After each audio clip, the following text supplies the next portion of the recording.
Assalamualaikum warahmatullahi wabarakatuh. Selamat sore, jumpa lagi kita di Binus Bersuara bersama saya Intan yang akan mengupas tentang peristiwa-peristiwa terupdate di masyarakat. Di sini sudah kami hadirkan narasumber-narasumber luar biasa. Ada Ibu Triwahyumi sebagai lawyer. Assalamualaikum Ibu. Waalaikumsalam Mbak Intan. Alhamdulillah baik. Kabar baik ya. Di sebelah saya juga di sini ada psikolog cantik kita, Insya Allah luar biasa, founder Biro Mata Hati, Biro Mata Hati, Hati ya, Ibu Yulia Wahyuningrum. Betul. Gimana kabarnya Ibu? Alhamdulillah baik Mbak Intan. Alhamdulillah. Semoga kita senantiasa dalam kebaikan dan kebahagiaan setiap harinya ya. Amin.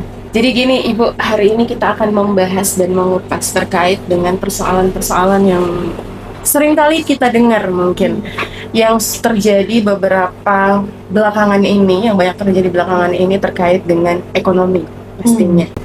Di sini kalau kita bahas pinjam meminjam uang itu adalah hal yang lumrah, ya, hal yang lumrah terjadi. Namun di sini banyak sekali akhirnya yang jadi persoalan baru ketika para peminjam itu melakukan penagihan dengan cara-cara yang tidak oke, dengan cara intimidasi kah, dengan bahkan teror gitu, yang akhirnya bisa mengacu kepada psikologis, bukan hanya kepada hukum aja. Karena di sini juga sudah ada lawyer kita gitu. Banyak hal yang pasti jadi pertanyaan masyarakat. Apakah ketika orang yang berhutang itu bisa dipenjarakan gara-gara tidak mampu membayar gitu? Itu gimana Bu?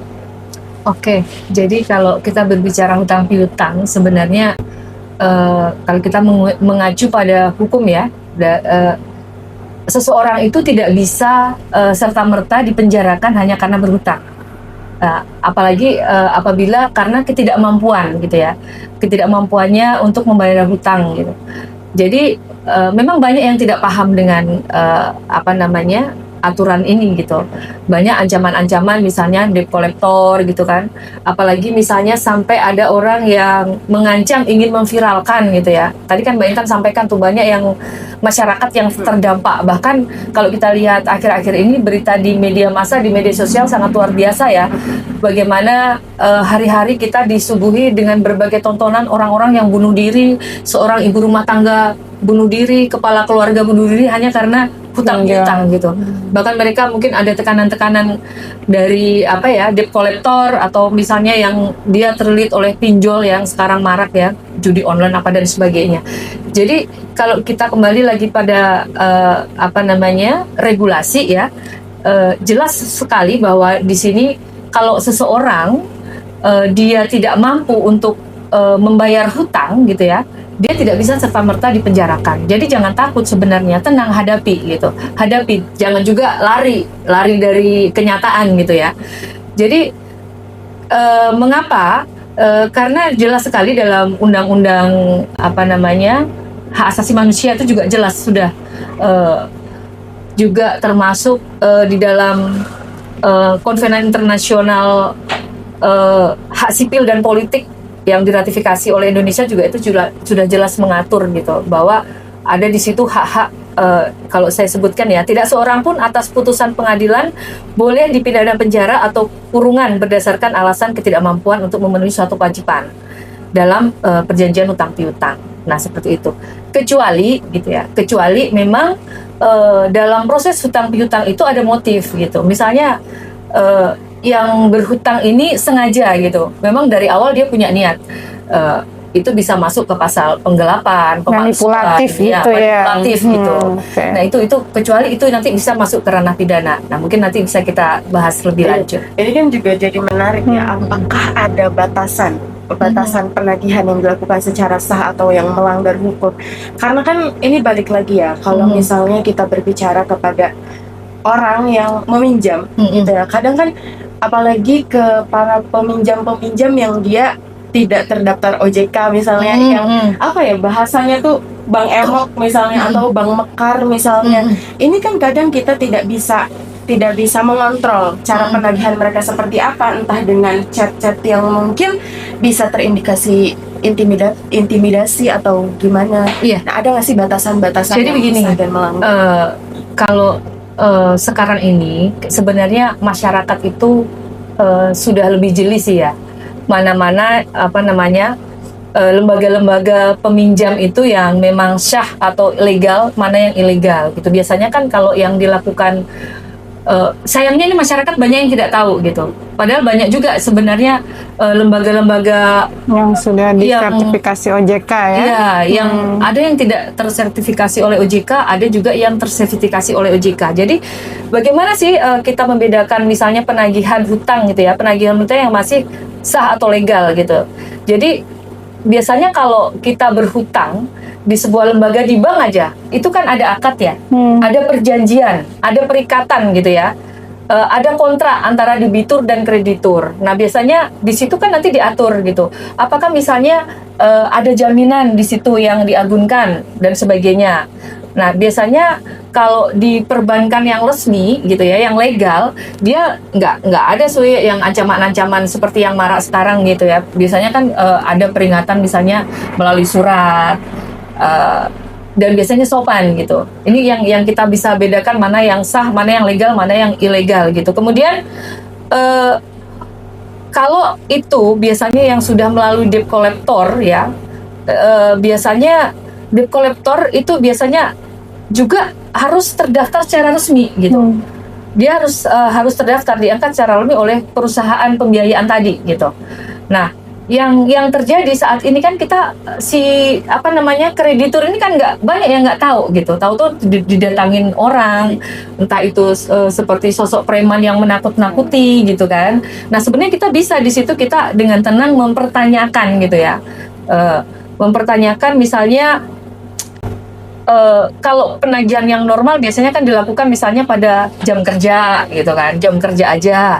Terus dia tidak memakai teror meneror gitu, tidak pakai ancam mengancam gitu kan.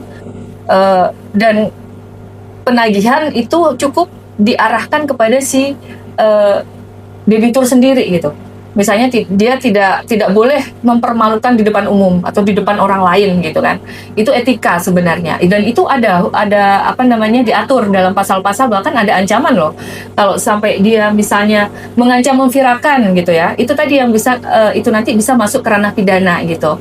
Karena ancaman memviralkan itu kan masuk ke pasal pencemaran nama baik misalnya. Itu kalau ITE juga kena ya. Iya, ITE malah lebih kena lagi gitu, lebih kena karena ancaman hukumannya lebih tinggi daripada sekedar pencemaran nama baik. Mungkin ada pasal-pasal KUHP yang terkait hal itu ya, apalagi sudah berani menyebarkan terkait dengan profil, terkait dengan biodata pribadi misalnya. Padahal itu banyak banget ya di media sosial ya kita temukan.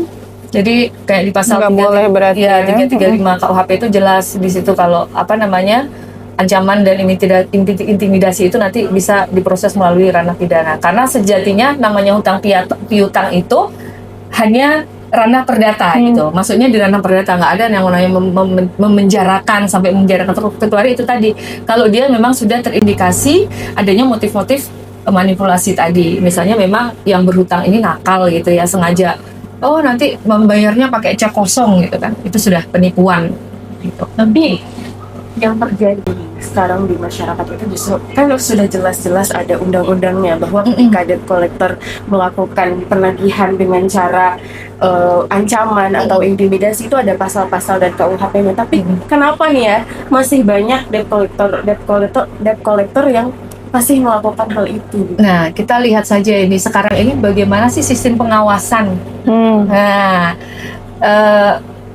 kan sebenarnya memang ini kan masalah ekonomi ini memang masalah yang saat ini menjadi momok ya, yang hampir setiap hari sangat tragis sekali bagaimana sulitnya ekonomi masyarakat sampai akhirnya dia tergiur ke pinjol gitu. Nah, sekali lagi kalau banyak debt collector yang bekerja untuk perusahaan, misalnya perusahaan finance leasing gitu ya, misalnya mereka tanpa izin resmi gitu, tanpa sertifikasi OJK gitu kan, Ya, sejauh ini saya belum mengetahui sih datanya sejauh mana gitu ya. Seberapa besar sih perusahaan-perusahaan ilegal itu sudah berdiri dan memperdayai masyarakat gitu ya. Nah, ini sebenarnya dari sisi lemahnya pengawasan dalam bidang ini gitu.